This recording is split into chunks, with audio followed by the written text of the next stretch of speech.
Agora a gente está live. Olá, pessoal. Eu sou Andréa Orsi e hoje eu tenho aqui conosco Daniel Indec, rabino nas horas vagas e um incrível expert em geopolítica de Israel e muito mais, né, Daniel? A gente está super feliz de ter aqui conosco.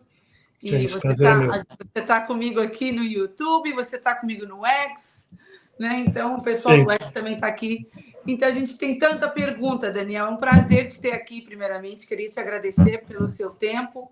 E eu sei que o nosso tempo é super limitado hoje também, mas a gente vai tentar fazer o melhor possível desse período que você nos dedicou. Muito obrigado, primeiramente, Daniel, Se por estar Deus aqui. quiser. Eu agradeço o convite, André. Sempre à disposição, sempre que dá, né? O meu tempo, feliz ou infelizmente, hoje em dia é bastante curto, muito corrido, né? Por estar começando a vida em um novo país. Então, é o tempo que eu posso dispor para a gente poder conversar, trocar ideia, tirar todas as dúvidas que o pessoal tiver vontade. É um prazer muito grande da minha parte. Obrigada, Daniel. Então vamos dig in no assunto, que tem Bora, tanto assunto para a gente bora. explorar. Essa semana eu fiz um exame, né, nas nossas plataformas para tentar descobrir o que realmente as pessoas têm dúvida. E sempre, parece que sempre existe muita dúvida a respeito da história de Israel, ainda mais agora, depois Sim. do dia 7 de outubro. Parece que realmente as pessoas estão tentando descobrir um pouquinho da história, mas nem sempre estão com a história realmente como ela é, né? Então, eu queria aproveitar e perguntar um pouquinho para você, Daniel, sobre o sionismo. Vamos começar já pelo sionismo, que é Ótimo. tão assim, as pessoas falam demais do sionismo, todo mundo acha que sabe do sionismo. O que é o tão famoso sionismo, Daniel? Sionismo é aquela palavra que, por questões políticas, mais recentemente, acabou tendo uma quantidade de explicações de sentidos tão ampla que quase que perde, né, o sentido. A esquerda faz muito isso, no sentido de dominar o discurso, ela esvazia muitas palavras, né, para poder manipular e levar para onde ela acha melhor. Então, tradicionalmente, quando você fala de sionismo, você está falando que, originalmente, o povo judeu deseja voltar para a terra de Israel faz 2000 anos. Isso, inclusive, faz parte do hino de Israel, né? Quando você olha o hino de Israel, eles falam uma esperança de 2000 anos de estar na terra prometida, né? E porque houve a diáspora 2000 anos atrás, e a segunda diáspora. Então, desde então, você tem uma vontade muito grande de voltar, apesar de que sempre houve a presença de judeus na terra de Israel, mas era uma presença muito mais diminuta e sem autonomia, né? Isso é muito importante. Mais recentemente, a gente está falando aí do século XIX, principalmente por conta de Theodor Herzl, você começa um movimento laico, né? Um movimento não atrelado à religião diretamente. Ele faz parceria com a religião, ele entende que é necessário começar a resgatar um pouco dessa origem, e o sentido todo desse sionismo é dar um refúgio para o povo de Israel, né? Porque existe muita perseguição na Europa, no século XIX ainda. É muito curioso, André, porque as pessoas acham que a perseguição só surge com o nazismo, né? Só surge com o Holocausto. E, na verdade, você tem 3.000 anos de história aí, praticamente mais até, nas escrituras, na própria Torá, está o primeiro caso de antissemitismo, né? Você tem os conselheiros do faraó, quando os judeus vão morar no Egito, os conselheiros do faraó falam, olha, esse povo aí vai começar a dar problema, vai começar a se multiplicar, vai ficar numeroso, e isso vai trazer problemas para a gente, principalmente em termos de guerra, né? Isso, em qualquer situação de conflito, eles vão se juntar ao inimigo e derrotar a gente. E aí começa a escravidão no Egito, né? O faraó, como medida de precaução, coloca os judeus para serem escravos, e por conta justamente de maledicência, né? desse tipo de temor em relação aos judeus. Mas na Europa era bastante comum, principalmente aí no século, quando você vê, tem uma certa variação ao longo dos séculos, mas no século XIX ele ressurge, tem um aumento considerável, e então existe uma preocupação da comunidade o que fazer em relação a isso. Israel, a terra de Israel naquela época estava sendo dominada pelo Império Otomano, né, pelos turcos, e então o que eles poderiam fazer? A ideia é tentar ir para Israel, pouco a pouco, mas é uma situação muito difícil, né? Minha família, por exemplo, teve em Israel nessa época.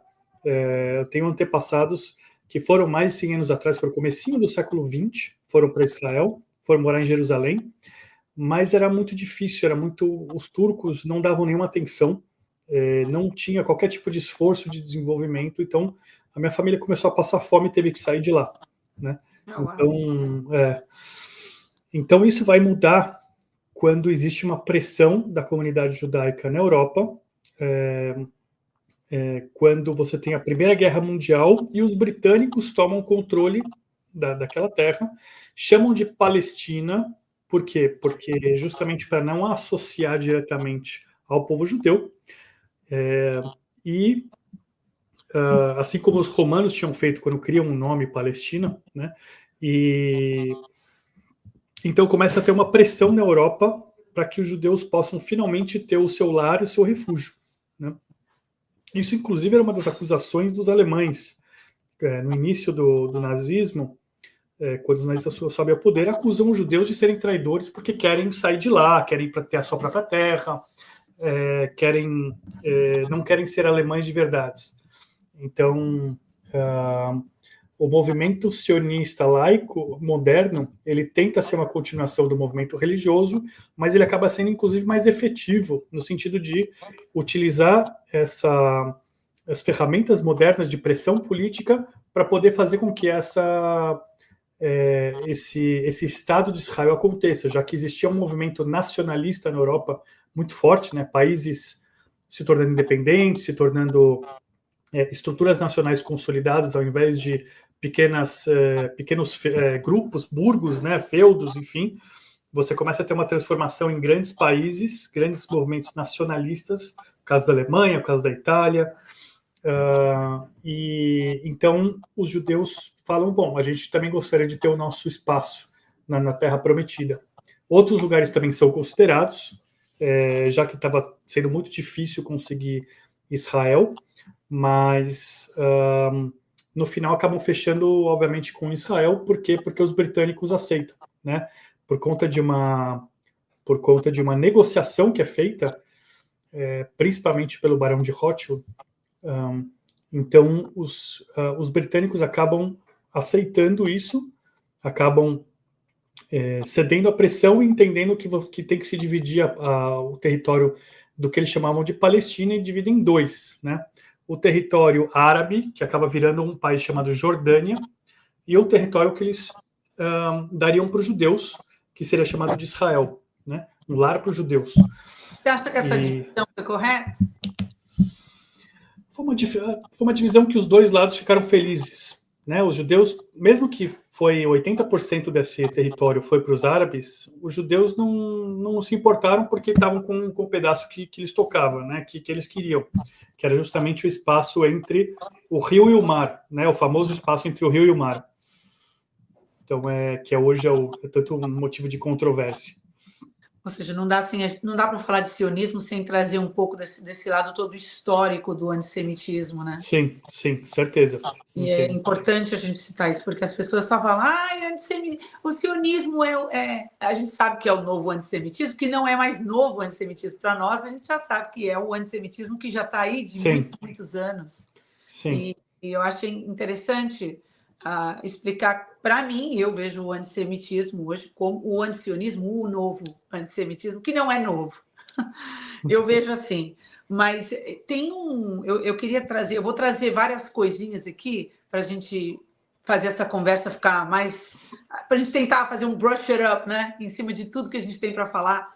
Sem problema. Tem um grupo em Israel chamado Naturei Karta, estou falando errado o nome deles. Não, tá certo. Me explica um pouquinho, porque esse pessoal está fazendo um barulho e todo mundo fala: olha, eles estão do lado da Palestina, eles estão do lado de Hamas. Fala um pouquinho desse grupo para sanar todas as dúvidas desse pessoal que traz assim, tem judeu lá em Israel que tá contra o Netanyahu, que está contra Israel. São, assim, eles não estão tanto em Israel, a maior parte deles fica justamente fora, fica nos Estados Unidos, na Inglaterra. E o ponto todo é que, assim, é um grupo específico, muito pequeno, são poucas famílias, mas eles são massa de manobra, justamente para ser usado, principalmente pela mídia, para dizer assim, olha, tem judeus ortodoxos que são contra Israel. Mas se você for ver, é muito curioso, sempre aparece 2 ou 3 ali segurando uma placa, a bandeira da Palestina. Por quê? Porque eles fazem uma interpretação errada dos textos do Talmud.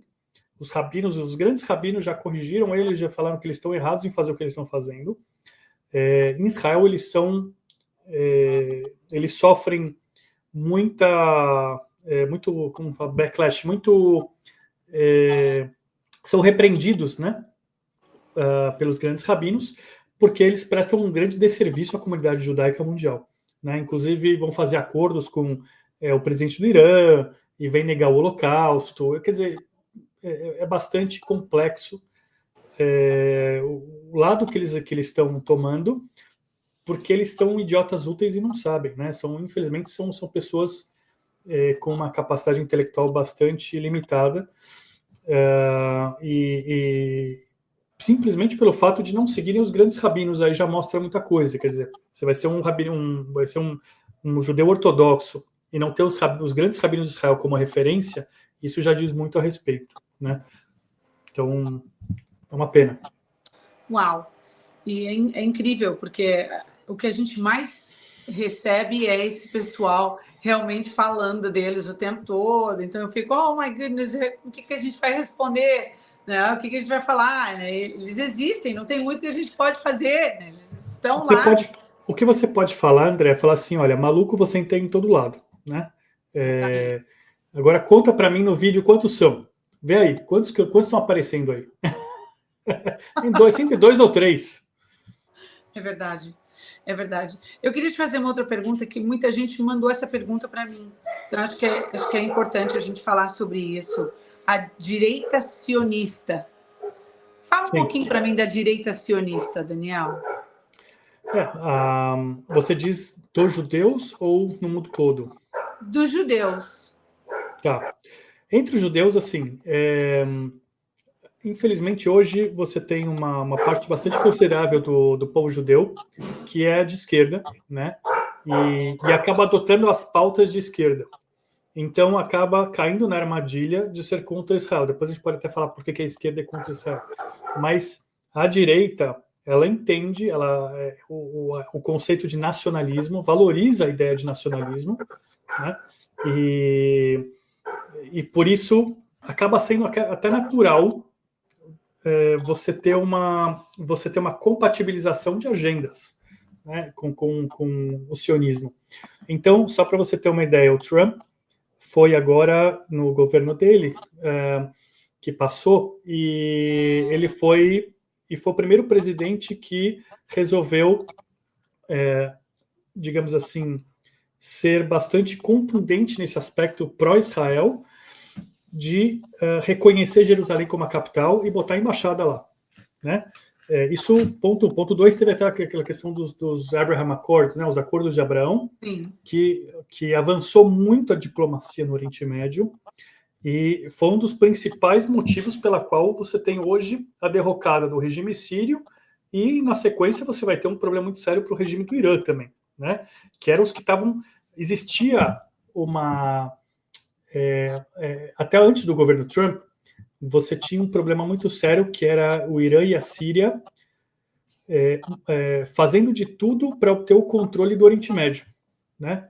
Ou seja, eram muçulmanos xiitas que estavam propondo uma guerra civil, tomar o controle sobre os sunitas e sobre os judeus, né? Expulsar e, de repente, até exterminar os judeus. mas a ideia era tomar o Oriente Médio.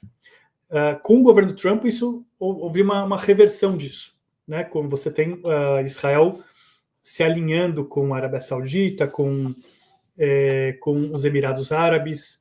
Então, você começa a ter uma mudança no equilíbrio de forças do Oriente Médio, o que fez com que isso enfraquecesse bastante o outro lado. Então, por isso a direita sionista acaba sendo tão importante no sentido de pressionar os governos, direto ou indiretamente, em favor de Israel, porque não faz sentido absolutamente nenhum, Andréia, você ter Israel como sendo o único país do mundo que as pessoas ficam questionando, depois de décadas, a existência, né? Quer dizer, você tem, só para citar um caso bastante curioso, na África, você tem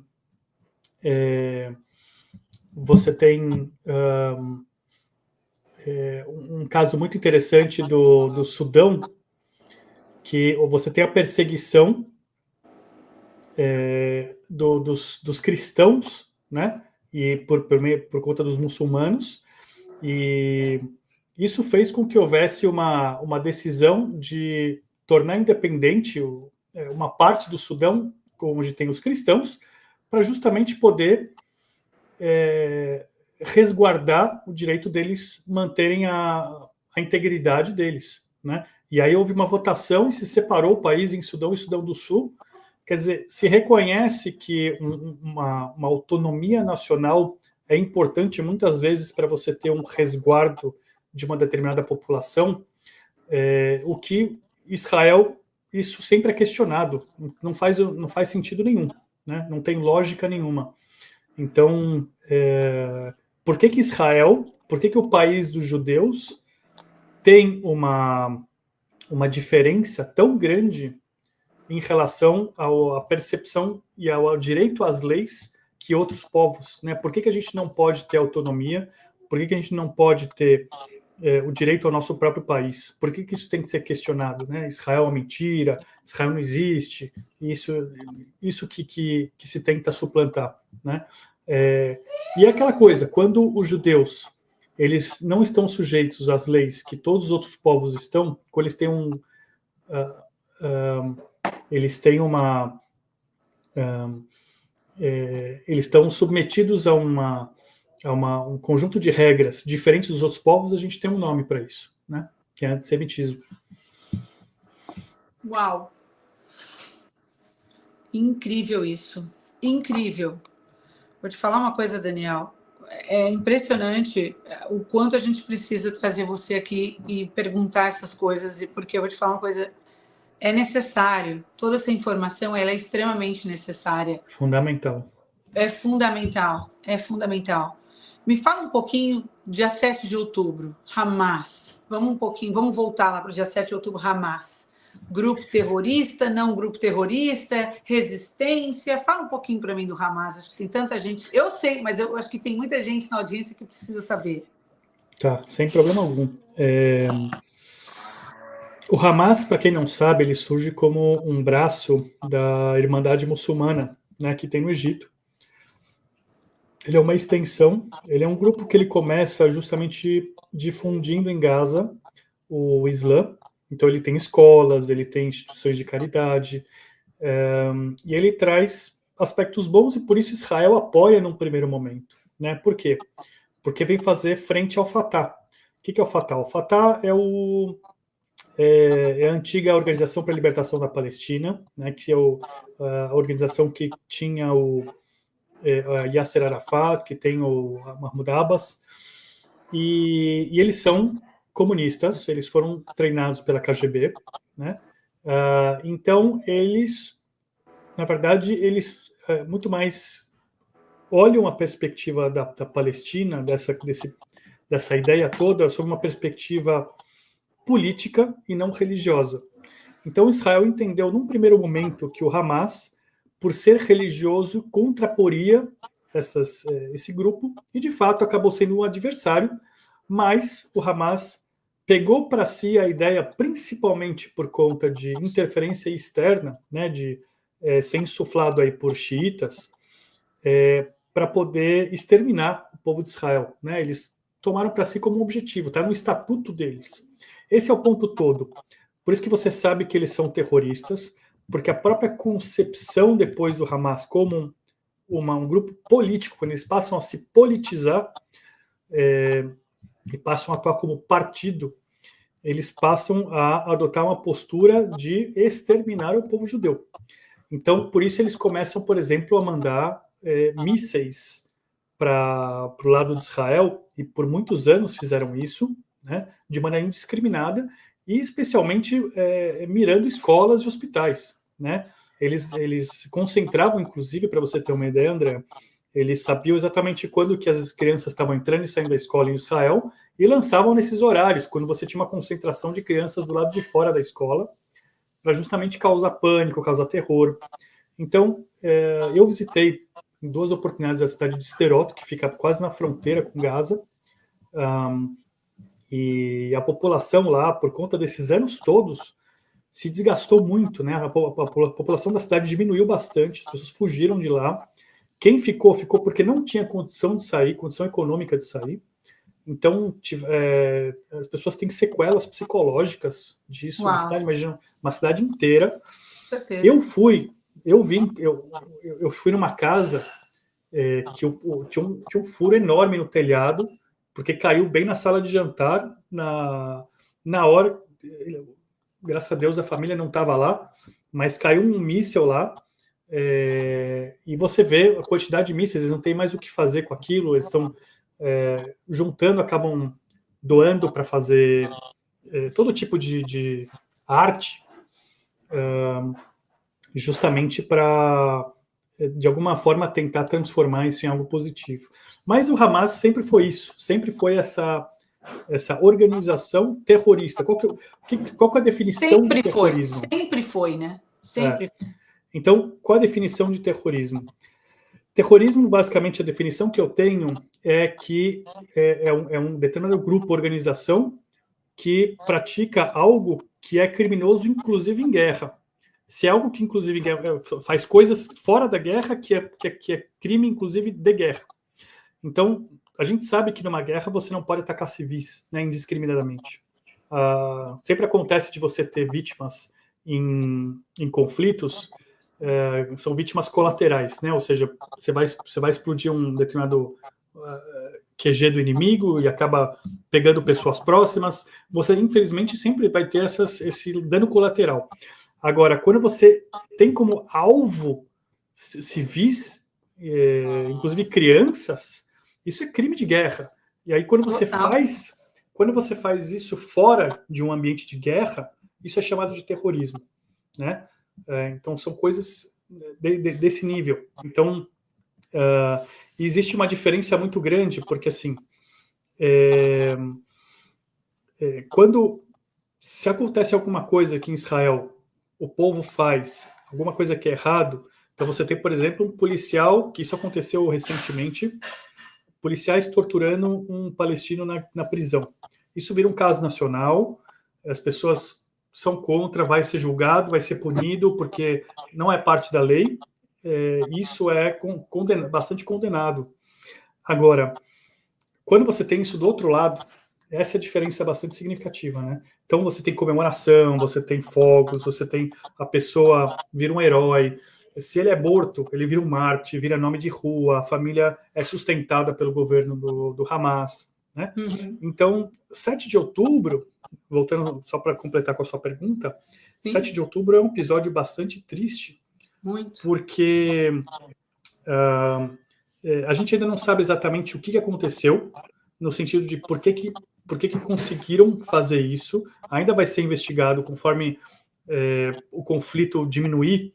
Então, vou começar a investigar mais a fundo onde foi que o governo de Israel errou, que houve essa permissão e, infelizmente, acabou atingindo de frente aí muita gente, porque tem muitos kibbutzim, tem muitas, para quem não sabe o que é um kibbutz, é uma cooperativa agrícola, né, que eles usam muito para poder desenvolver a terra, né, locais que tem pouca gente morando em Israel, então para tirar um pouco das cidades, para poder habitar um pouco mais o território. Então, muitos desses kibbutzim foram atacados e muita gente morreu. A gente está falando em torno de 1.300 pessoas. Né? Terrível. Foi terrível e a gente até agora está esperando. O conflito ele dura em mais de um ano, porque justamente a gente está esperando resgatar os reféns que faltam. Né? Foram sequestradas aí centenas de pessoas e hoje está se estimando em torno de 100 que ainda estão vivos e que ainda estão na mão do Hamas. Esperando voltar, né? Esperando voltar. Que libertem. Exatamente. Eu rezo todos os dias para que eles voltem, porque eu não consigo imaginar a vida dos pais desses reféns esperando que essas crianças voltem. Me corta o coração. Eu tenho uma filha de 19 anos e eu fico imaginando, se nós estivéssemos em Israel, ela estaria provavelmente indo dançar nesse concerto de música do Nova Festival. Então eu fico sempre pensando, eu falo, nossa, coração desses pais. Mas tem um outro assunto que eu preciso trazer antes, eu estou olhando meu tempo aqui, eu estou tentando correr contra o tempo, Daniel. Mas tem um assunto super importante que eu vejo que existe uma certa ignorância, eu vou até usar essa palavra, uma certa ignorância a respeito. E as pessoas não têm conhecimento, que é o Talmud. Né? As pessoas falam do Talmud, mas elas não têm conhecimento nada sobre o Talmud. E elas usam versões e partes do Talmud que fala sobre Jesus Cristo, inclusive, e eles trazem essa narrativa totalmente errada para tentar criar ainda mais ódio contra o povo judeu. Eu queria que você falasse um pouquinho sobre o Talmud, se você puder. Claro, sem problema algum. O Talmud tem uma história curiosa, que, só para dar um contexto para as pessoas, já que a gente está falando bastante sobre antissemitismo, e o Talmud justamente ele surge por causa do antissemitismo. Né? Você tem uma perseguição 2.000 anos atrás aos judeus por parte dos romanos, e eles começam a matar rabinos. Né? E quando você mata rabinos, você está matando aí não só a liderança do povo judeu, mas uma série de cadeias de transmissão de conhecimento. Né? Esses rabinos são fundamentais justamente porque carregam muito ensinamento com eles, de geração em geração. E então, 2.000 anos atrás, você tem uma quantidade de rabinos bastante grande que é morta. E então, a gente tem no judaísmo 2 tipos de Torá: a Torá oral e a Torá escrita. Né? A Torá escrita a gente já conhece, que é os 5 livros de Moisés, né? A gente estuda bastante, conhecido, traduzido para todas as línguas do mundo. Mas a gente tem também a Torá oral. O que é a Torá oral? No Sinai, para Moisés, foi dado também a explicação de todo aquele texto que foi dado. Né? Então, você tem aí uma decodificação dessa mensagem, um conjunto de ensinamentos que é, inclusive, muito maior, porque justamente a gente considera que a Torá escrita ela é uma espécie de minuta. Né? Ela é uma codificação e só uma parte da Torá verdadeira. Então, a Torá oral é uma explicação, é uma expansão desse conhecimento, desse ensinamento de Deus. E, justamente, uma das questões é que havia a proibição de se escrever a Torá oral. Ela tinha, a natureza dela era de ser oral para toda a vida, né? Transmitida de geração em geração. Existia todo um processo especial de transmissão para que não se perdesse esse conhecimento. O ponto é que, justamente, conforme os rabinos foram sendo mortos, como eu expliquei, começou a se perder muita coisa. Então, eles falaram, bom, para justamente não se perder completamente o conhecimento, esse ensinamento divino, vamos começar a escrever. E aí escrevem a Mishnah, né? Colocam no papel uma obra que a gente conhece como Mishnah. Passa algum tempo, passa alguns séculos, e aí você tem a diáspora, você tem a dispersão dos judeus pelo mundo, principalmente o grosso dessa comunidade, os greus rabinos, acabam se mudando para a Babilônia, e aí essa Mishnah que é estudada, ela fica muito difícil, ela é muito codificada ainda. Então, se desenvolve o que eles chamam de Gemara, ou seja, um estudo mais profundo dessa Mishnah, para poder explorar mais esse conhecimento, para poder entender um pouco mais todas essas ideias, esse ensinamento que é passado. Então, o conjunto da Mishnah com a Gemara e mais alguns comentaristas, alguns rabinos que fazem comentário, que expandem um pouco mais esse conhecimento, acabou sendo compilada em um trabalho que ficou conhecido como Talmud, né?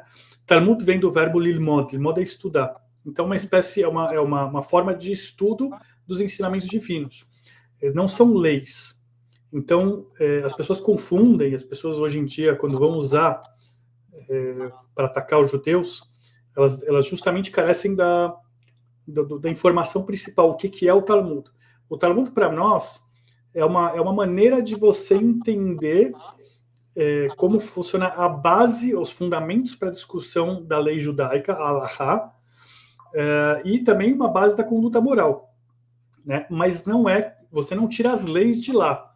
Então lá é só fundamentos, é só discussão entre rabinos, é só argumentação, debate. Se você vai ler uma página do Talmud, a pessoa fica até perdida, porque fulano disse tal, ciclano disse tal, beltrano disse tal, e aí o assunto meio que morre, muda de assunto, é um negócio assim bastante confuso, complexo.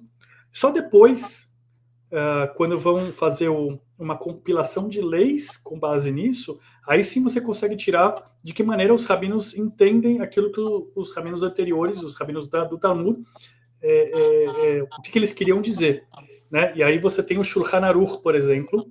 Shulchan Aruch é uma coleção que traz, Shulchan Aruch significa em hebraico, em português, traduzido para o português literalmente, significa mesa posta. Então, justamente as leis de maneira organizada, limpinha, olha, faz isso, não faz aquilo, e acabou o ponto final, né? Você tem até explicações e comentários, mas fica muito mais fácil de entender. Então, eu acho curioso, por exemplo, que todo antissemita, quando vai discutir sobre o Talmud, ele vai trazer o Talmud como se fosse uma espécie de guia que os judeus têm, mas nunca traz o Shulchan Aruch, que é o conjunto de regras e leis, né?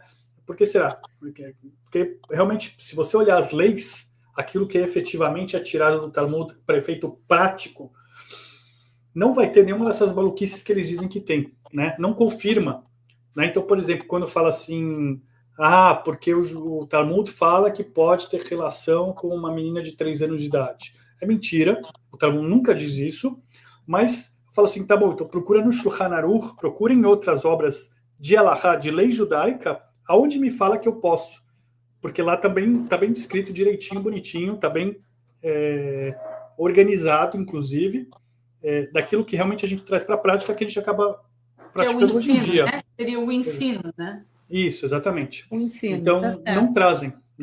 Então, via de regra, se utilizam, as artimanhas são de usar de adulteração do texto, trazer uma tradução mentirosa, inclusive trazem livros do Talmud, supostamente do Talmud, que não existem, né? Então é muito difícil, é muito curioso, porque hoje a coisa mais acessível que tem, você tem alguns sites que traz o Talmud inteirinho, em hebraico, com tradução em inglês, frase a frase, para não ter discussão. As partes boas do Talmud, que outras culturas usam o livro do Talmud, como os coreanos, por exemplo, que usam muito por o livro exemplo, do Talmud. sim. Ninguém fala das coisas boas, né? O antissemitismo fica buscando, ficam buscando pelo em ovo, né, Daniel? Pelo em ovo. Sim. Impressionante. Mas então eu vou entrar num assunto agora, que eu estou olhando o tempo, eu vou entrar num assunto agora que é o assunto que mais me perguntam, é a DM que eu mais recebo. Por que Jesus não é o Messias dos judeus? Né? É a pergunta que eu mais recebo. Eu sei que é super crítico, eu sei que tem muitos judeus que preferem não falar a respeito, mas a gente já conversou um pouquinho, você falou que não tinha problema nenhum em falar sobre isso. Então, eu sei que tem muita gente cristã assistindo a gente agora, e essa é uma pergunta que realmente eu mais recebi quando eu falei que ia conversar com o Rabino. Pergunta sobre Jesus. Então, tá aí a pergunta, Daniel. Justamente ontem eu participei de um debate com esse tema, exatamente esse tema. Ok. Né? Tá fresquinho, então. Tá fresquinho. Tá fresquinho. E o ponto que eu expliquei foi o seguinte, eu acho que é importante que se diga que, independente de ser ou não o Messias, os judeus respeitam muito o cristianismo, no sentido de que reconhecem a importância civilizacional que ele tem, né? Quando você fala de construção do Ocidente, você tem a origem... Agora começaram a fazer mais barulho aqui do meu lado. Deixa eu fechar essa janela. Sem problema, sem problema. Vamos lá.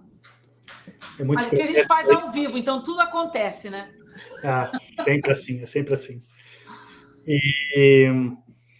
Então, quando você fala da construção da civilização ocidental, que é a civilização mais avançada na história da humanidade, em termos de valores, em termos de código moral, de conduta, ética, você não consegue falar se você não tem o judaísmo e o cristianismo andando lado a lado, porque, inclusive, você tem mais semelhanças do que diferenças, né?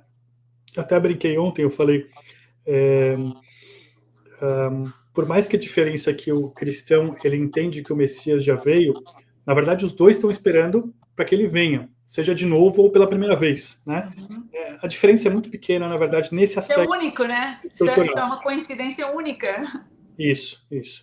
Então, por que os judeus não entendem que Jesus é o Messias? Tem vários motivos.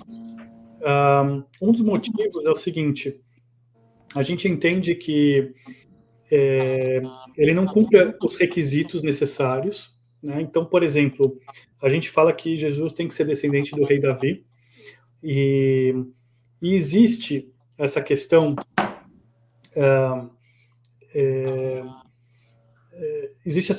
que a gente mantém, a gente tem mais ou menos uma ideia de quem é ou quem não é da linha de Davi, ou pelo menos a gente sabe quem não existe maneira de ser. Então a gente entende que Jesus não tem como ser da linha do rei Davi, né? E um dos motivos principais é porque justamente eles falam que José, na verdade, não é o pai biológico, né? A maior parte dos cristãos falam que ele é filho de uma concepção imaculada, né, de Maria. Então, você não tem como ser da linha davídica, porque a linha davídica ele tem que ser do lado patrilineal, ou seja, do lado do pai, né?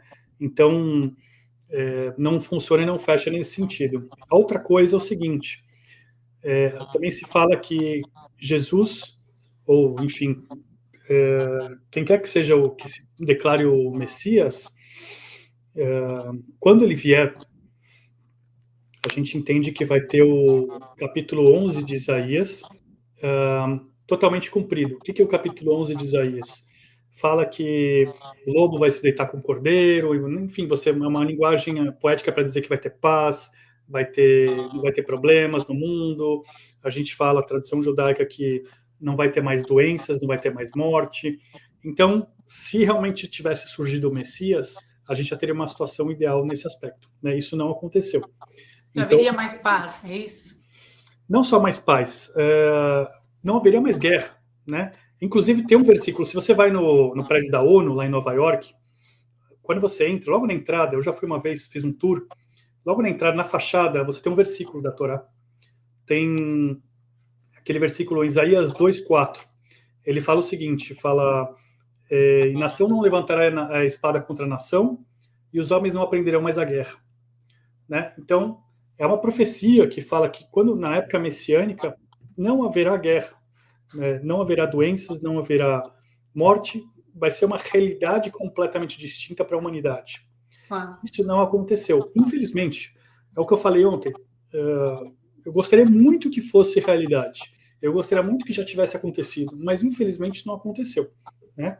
E, finalmente, eu vou trazer os 3 pontos do Maimônides, que são, para a gente, bastante concretos. O Maimônides ele diz o seguinte, Maimônides foi um dos maiores rabinos que já existiram, né? Um grande filósofo também, e ele era do século XII, e ele fala o seguinte, no Mishneh Torah, ele traz que a gente vai saber que é o Mashiach, o Messias, quando ele cumpre 3 coisas. Primeiro, quando ele levar todos os judeus para Israel. Segundo, quando todos os judeus estiverem cumprindo a Torá. E terceiro, quando ele construir o terceiro templo, justamente no lugar onde estavam os outros anteriores, que é onde você tem hoje o Domo da Rocha, né? Aquela cúpula dourada, que é um dos símbolos de Jerusalém, um monumento muçulmano, fica em frente à mesquita de Al-Aqsa. Então, quando tiver um templo construído naquele local, a gente vai saber que a pessoa que construiu, o indivíduo que construiu aquilo, é o Messias. Então, segundo Maimônides, essa é uma prova definitiva. E aí não vai ter discussão, né? Eu estava comentando ontem que só existe essa discussão porque justamente o Messias ainda não veio. Se tivesse vindo, não haveria mais essa discussão, porque quando as pessoas virem, não vai haver qualquer tipo de Acaba a dúvida. Acaba a dúvida. Acaba a dúvida. Muda tudo, a realidade muda. Então, por conta disso, não vai ter qualquer tipo de discussão. A gente brinca até entre os judeus, né? Vai ser Ashkenazi, vai ser Sefaradi, vai usar equipa branca, equipa preta, vai ser assim, vai ser assado. Mas não faz a menor diferença no final, porque todo mundo vai aceitar, entendeu? Não vai haver mais discussão. O fato de haver discussão é justamente um sinal de que ele ainda não veio. É verdade. Estamos esperando. Ai, olha, tanta pergunta, as pessoas perguntam tanto sobre isso, é impressionante. É a pergunta... O Netanyahu pergunta se Jesus era palestino, né? Exatamente. Todo mundo está falando isso. Ele é palestino. Eu falo, aonde que ele é palestino? Palestino, para quem não sabe, é um nome fictício, né? É o nome que os romanos instituíram para aquela região quando conquistaram, quando vieram e destronaram o reino de Israel, justamente para tirar a associação daquela terra com o povo de Israel, né? Então eles quiseram, de onde vem esse nome, justamente a ideia é falar assim, na verdade não pertence aos judeus, é dos filisteus, né? Então, por conta disso, criaram esse nome Palestina, mas é muito curioso que os árabes hoje falem que está associado a eles, porque, para quem não sabe, no árabe não existe o P, né? Eles não conseguem pronunciar Palestina, eles falam Palestina, né? Palestina. Então não é até estranho para eles, é muito curioso. E quando você chamava um árabe de palestino na época da colonização britânica, né? Ou seja, 100 anos atrás, eles te juravam de morte, era uma ofensa você dizer palestino, porque era o mesmo que dizer que eles são colonizados, né? Eles estão sujeitos, estão submissos a uma colônia, então a um colonizador. Então era extremamente ofensivo para eles. Então, por conta disso, esse nome Palestina, na verdade, para a gente não significa absolutamente nada. Jesus era judeu, né? Ele viveu entre os judeus na terra de Israel, e os judeus reconhecem isso, jamais questionam a existência de Jesus.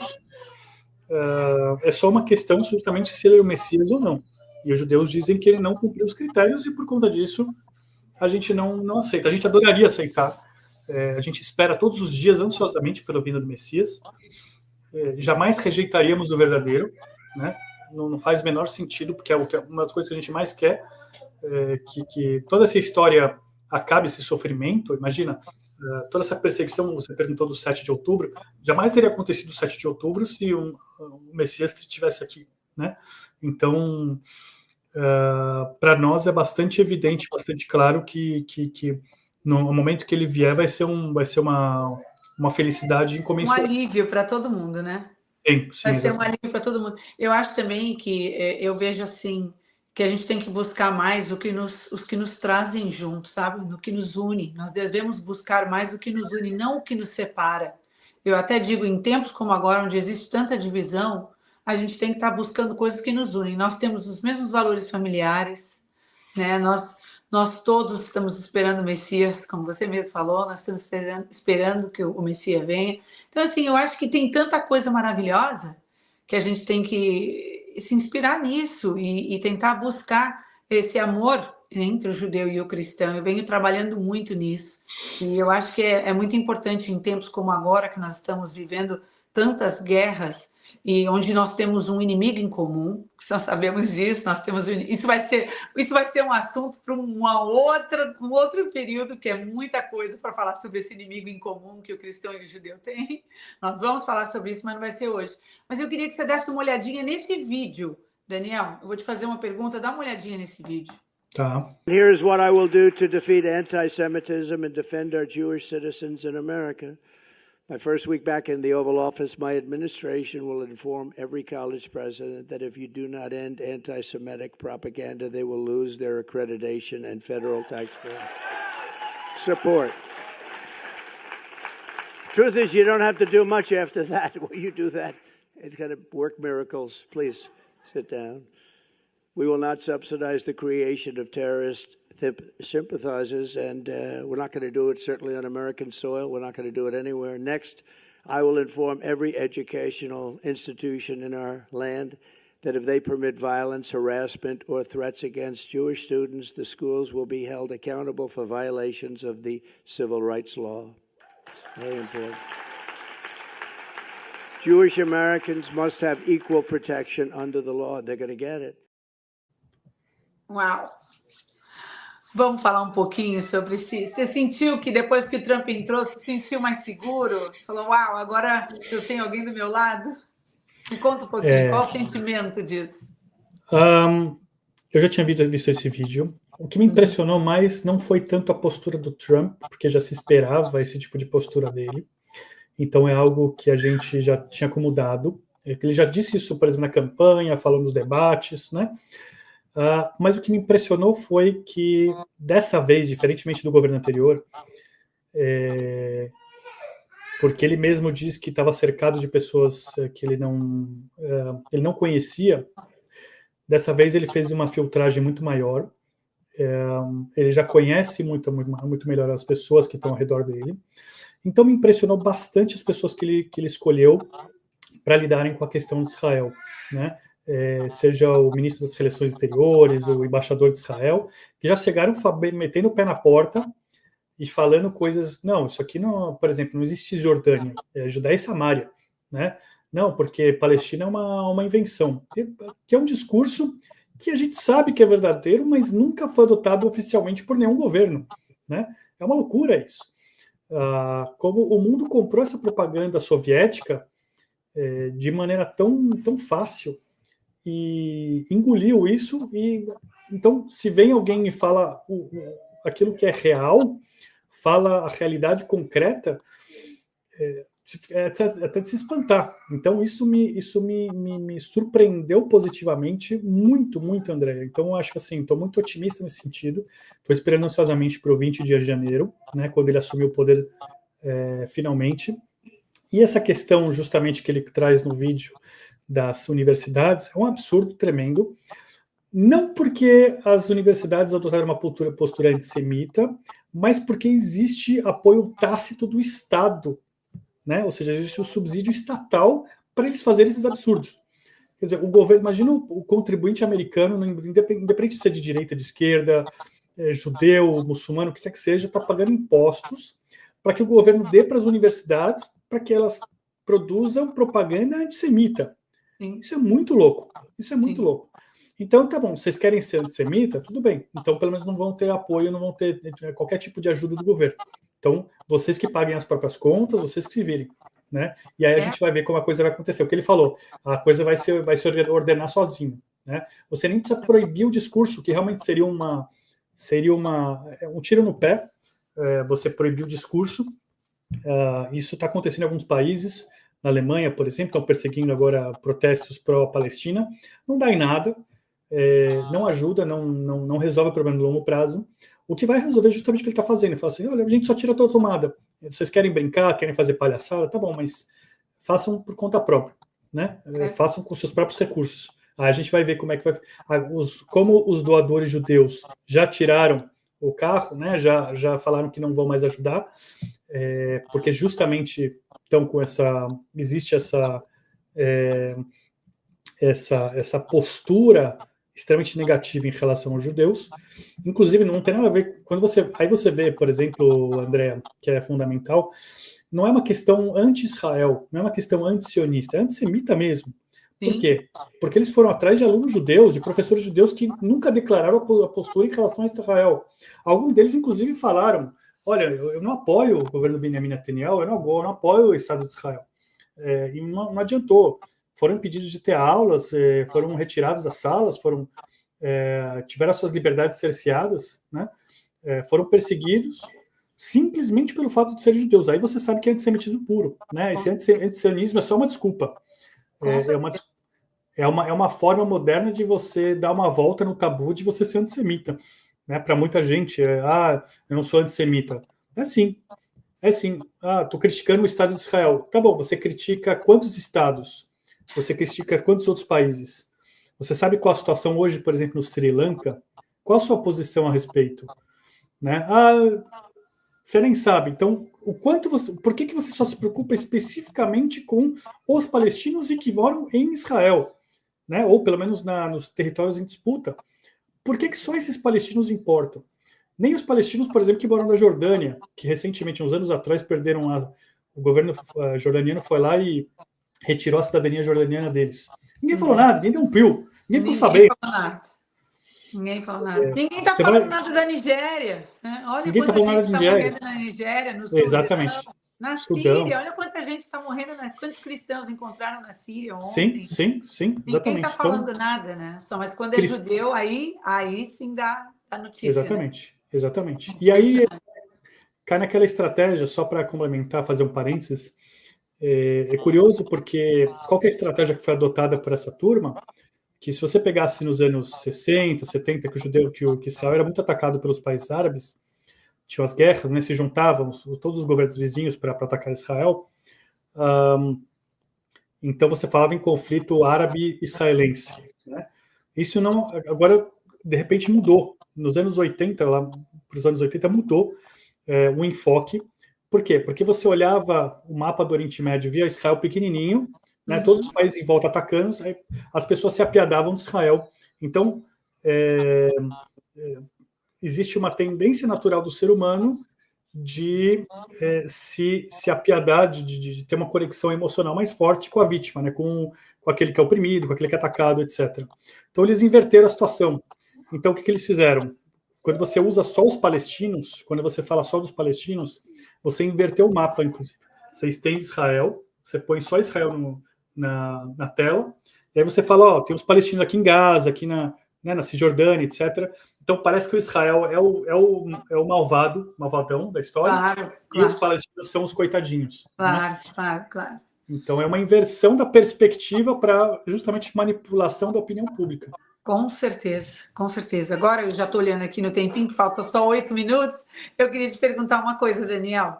Sim. O Lula, eu quero falar do Lula agora. O Lula, como você sabe, ele foi considerado a persona não grata em Israel. Claro que a gente sabe o porquê.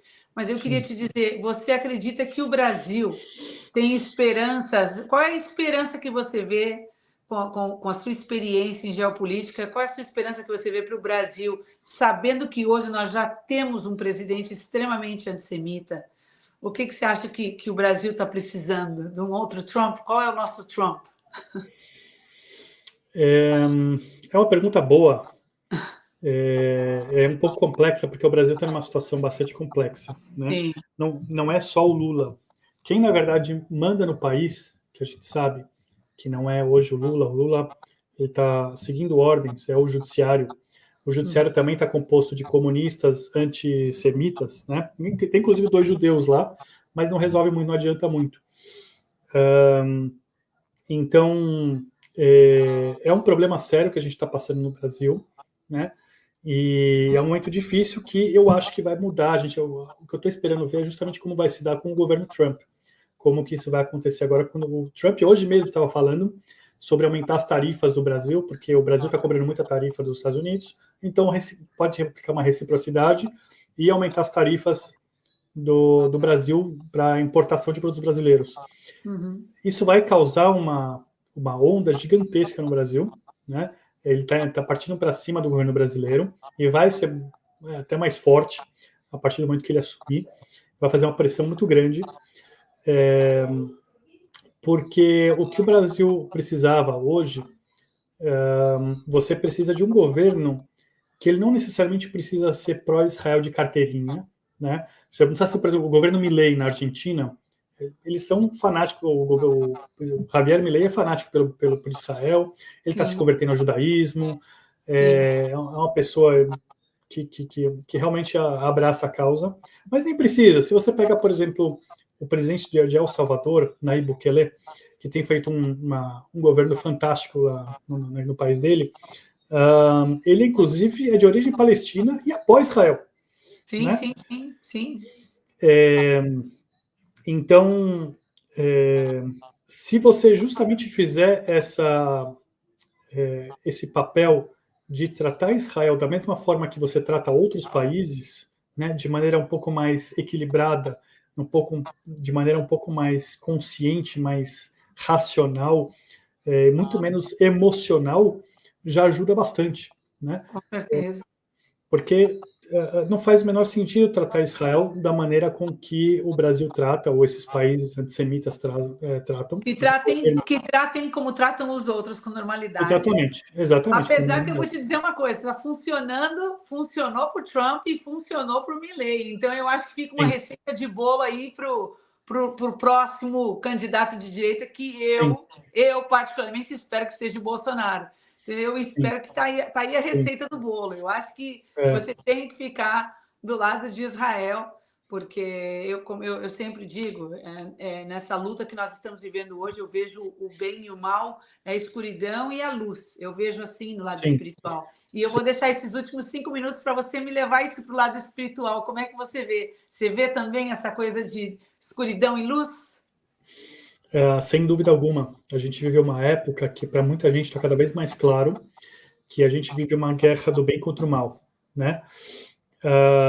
Você tinha citado, André, sobre a ideia de a gente ter um inimigo em comum, né? E o inimigo comum dos religiosos não é justamente aquilo que eu comentei ontem. Hoje os judeus e os cristãos não têm que estar preocupados nas diferenças e ficar querendo dizer, minha religião é assim, minha religião é assado, a sua é assim, a sua é assado. A gente tem um inimigo em comum, que é o comunismo, né, que tem atacado de maneira muito forte, muito intensa, e tem levado as pessoas a tomar as piores decisões possíveis, né? Não só começa por se afastando de Deus, né? E aí acaba levando a uma degeneração da sociedade. Então você precisa de princípios morais e éticos que estejam calcados em algo absoluto, em algo atemporal, algo universal, né? Para que você construa uma sociedade saudável, que seja uma sociedade que dê frutos, né? Então, por isso que é tão importante, não é só uma questão de direita e esquerda, é uma questão da gente pegar qual é a fonte das nossas decisões, né? O Bukele, ele deu uma entrevista para o Tucker Carlson e ele fala justamente que antes de cada reunião que ele tinha, cada reunião presidencial junto com os ministros, eles rezam, né? Eles têm uma sessão de oração pedindo a Deus para que eles tomem as melhores decisões. Então, bonito, da mesma forma, né? Exatamente. Então, o Tucker Carlson mesmo fala muito isso. Ele fala da necessidade de oração de hoje em dia, justamente por sermos seres racionais, a gente consegue tomar a decisão de entender que aquilo que é melhor para nós é nos apoiarmos em algo que seja maior que nós próprios, né? Porque o ser humano é limitado. Então, o ser humano tem as suas falhas, as suas limitações, e ele precisa se guiar para aquilo que é constante, aquilo que é absoluto, né? Então, a gente precisa justamente voltar a uma espécie de programação original que a gente tem, que vem desde a Idade Média praticamente, né? Que isso se perdeu quando as pessoas passaram a entender que não precisavam mais de Deus, né? Começaram a colocar Deus de lado. E Então, essa atitude fez com que a gente tivesse tantos problemas que a gente tem hoje em dia, né? Qual o resultado disso? O número a quantidade de suicídio que tem no Ocidente nunca foi tão grande e é cada vez maior, ela vem subindo ano a ano, infelizmente, né? Quando você fala, por exemplo, você tem livros que tratam da questão do resultado do feminismo, falam justamente disso, né? O feminismo ele vem e fala de direitos para as mulheres, etc. E se fosse uma coisa boa, teria resultados positivos, mas não. O número de suicídios de mulheres aumentou exponencialmente muito mais do que dos homens. Uau! Então, a nossa sociedade está doente, está deixando de ter gosto de viver, está deixando de enxergar um propósito, está deixando de entender a vida como sendo algo positivo, que a gente pode tirar daqui, alcançar o nosso potencial, né?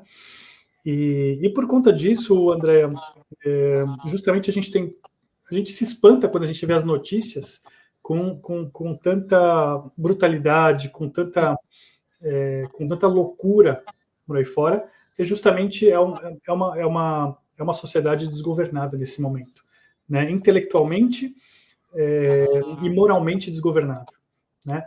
Então não adianta só, por exemplo, a gente falar de política, de economia, quando as pessoas não estão bem consigo mesmas, elas não estão conectadas, as famílias não estão bem estruturadas,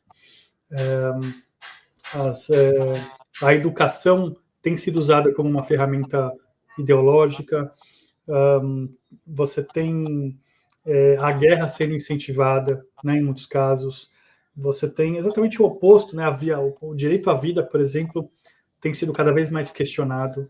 Então, aqui no Canadá, por exemplo, o maior número de mortes que você tem hoje no Canadá é por eutanásia, por incrível que pareça. Ou seja, pessoas que simplesmente desistem, não querem mais viver, ponto final, acabou.